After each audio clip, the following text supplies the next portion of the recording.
Hello les amis, je vous retrouve pour une nouvelle vidéo sur le football et la Coupe du Monde des clubs 2025 et je vais vous faire le bilan de la phase de poule puisque ça y est, on connaît tous les huitièmes de finale. Alors je vais revenir sur les groupes un par un, on verra ensuite les qualifiés, les huitièmes de finale et puis éventuellement les quarts de finale possibles et tous les affrontements qui sont possibles après pour la suite. Donc je vais tout vous dire. Alors on va commencer par le groupe A. Dans le groupe A, le premier au final c'est Palmeiras, deuxième Inter de Miami, troisième FC Porto, c'est un peu une surprise, FC Porto avec 2 points, les deux premiers ont 5 points et quatrième à la Lille, le Caire. Donc Palmeiras et Inter de Miami qualifiés. Dans le groupe B, le PSG a fini premier. Alors c'était hyper serré parce que les 3 premiers ont 6 points, alors que Seattle Sounders a 0 points, le PSG, Botafogo, Atlético de Madrid 6 points, et donc ça s'est joué aux confrontations directes. C'est vrai que l'avantage du PSG, c'est qu'ils avaient battu l'Atlético de Madrid 4-0, donc avantage pour le PSG, désavantage pour l'Atlético de Madrid. Et donc après, le PSG a fini premier de la poule, Botafogo deuxième, Atlético de Madrid troisième. Donc qualifié PSG et Botafogo. Dans le groupe C, Benfica a fini premier avec 7 points. Et oui, ils ont affronté le Bayern Munich qui avait 6 points après 2 journées. À la dernière journée, Bayern a un peu fait tourner. C'est Benfica qui en a profité, puisqu'il jouait encore la qualif, pour gagner et passer devant. Et donc Bayern Munich deuxième avec 6 points, troisième Boca Juniors 2 points, quatrième Auckland City 1 point, et donc Benfica et le Bayern Munich sont donc qualifiés pour les huitièmes de finale. Dans le groupe D, un peu la même chose, on a Flamengo qui est premier avec 7 points, deuxième Chelsea 6 points. Et attention parce que Flamengo était déjà qualifié après 2 journées et sûr de finir premier, puisqu'après 2 journées, c'était le deuxième et le troisième qui étaient ex-aequo avec 3 points qui s'affrontaient et qui avaient perdu tous les deux contre Flamengo. Donc voilà, Flamengo premier, Chelsea deuxième, éliminé Espérance Tunis et Los Angeles FC. Ensuite, dans le groupe E, on a l'Inter de Milan qui a gagné le groupe avec 7 points. Deuxième Monterrey, 5 points. Troisième River Plate 4 points. Quatrième Urawa Red Diamond 0. Et ça s'est joué à la dernière journée puisque l'Inter de Milan a battu River Plate 2-0. Mais surtout, Monterrey a battu les Urawa Red Diamonds 4-0. Et donc, Monterrey a dépassé au classement River Plate sur ce dernier match. Et donc on a en qualifié pour les huitièmes de finale Inter de Milan et Monterrey. Dans le groupe F, le Borussia Dortmund finit premier avec 7 points, deuxième Fluminense 5 points, troisième Mamelodi Sundowns 4 points et quatrième Ulsan Hyundai avec 0 points. Ça s'est joué aussi à la dernière journée, alors Borussia a gagné, mais entre Fluminense et Mamelodi Sundowns, il y a eu match nul 0-0 et c'est donc Fluminense qui a récupéré la deuxième place qui est qualificative pour les huitièmes de finale.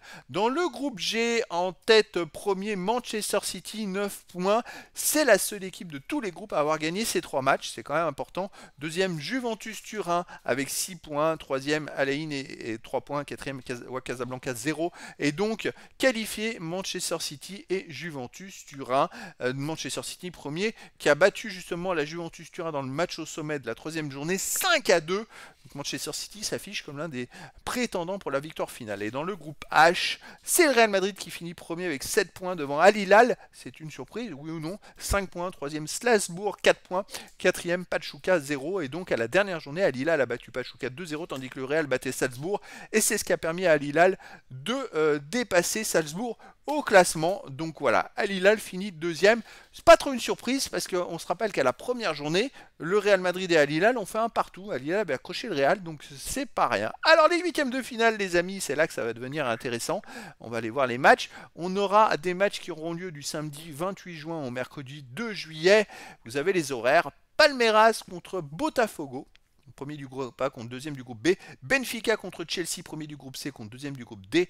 Paris Saint-Germain contre Inter Miami CF. Alors c'est le dimanche 29 juin à 18h. Franchement, ça va être top, les amis. C'est Lionel Messi qui affronte le PSG. Dimanche 29 juin à 22h, Flamengo Bayern Munich.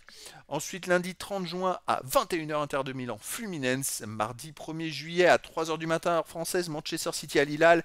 Et à 21h, Real Madrid Juventus Turin. Il y a quand même des sacrés matchs. J'ai hâte, franchement. Et mercredi 2 juillet à 3h du matin, heure française, Borussia Dortmund Monterrey. C'est beaucoup de duels, on va dire, européens et sud-américains. C'est plutôt sympa. Et puis après, il y a des duels aussi qui valent le sud-américain ou américain. Il y a des duels, je pense, à surveiller quand même. Inter de Milan Fluminense sympa, Flamengo Bayern Munich très sympa. Le Real Madrid Juventus Turin, je pense qu'il va valoir le détour. Borussia Dortmund Monterrey. Bref, il n'y a que des matchs sympas. Franchement, hâte de voir la suite. Alors, qu'est-ce que ça donnerait après pour les quarts de finale? On a par exemple le match 53, le vainqueur du 53 contre le vainqueur du 53, du 54 pardon. Alors 53-54 c'est Inter de Milan Fluminense contre Manchester City Al Hilal. Potentiellement on pourra avoir un Inter de Milan Manchester City en quart de finale. Ça peut être sympa.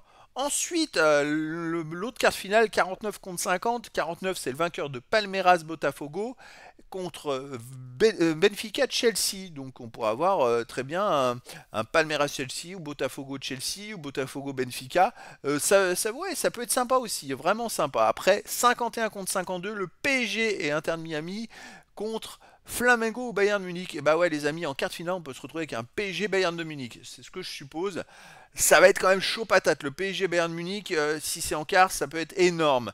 Et le dernier quart de finale serait soit Real Juventus Turin, soit Borussia Dortmund Montreuil. Alors je pense que Real Juventus, le niveau est supérieur Borussia Montreuil, mais Montreuil, ça peut être une surprise. Puis le Borussia finalement arrive plutôt pas mal. Ils ont terminé très très fort la saison de Borussia Dortmund pour aller chercher la Ligue des Champions, alors qu'ils étaient longtemps autour de la 10e place en championnat.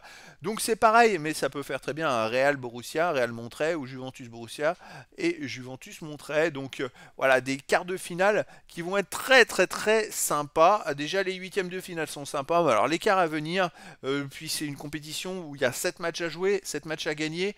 Franchement, je pense que ça va être physiquement, il faut tenir le coup. Les équipes comme Manchester City qui ont des gros effectifs, qui ont beaucoup fait tourner déjà dans la phase de poule, ça va être un gros avantage. Les équipes qui ont des blessés ou des fatigues dues à la longue saison, ça va être plus compliqué.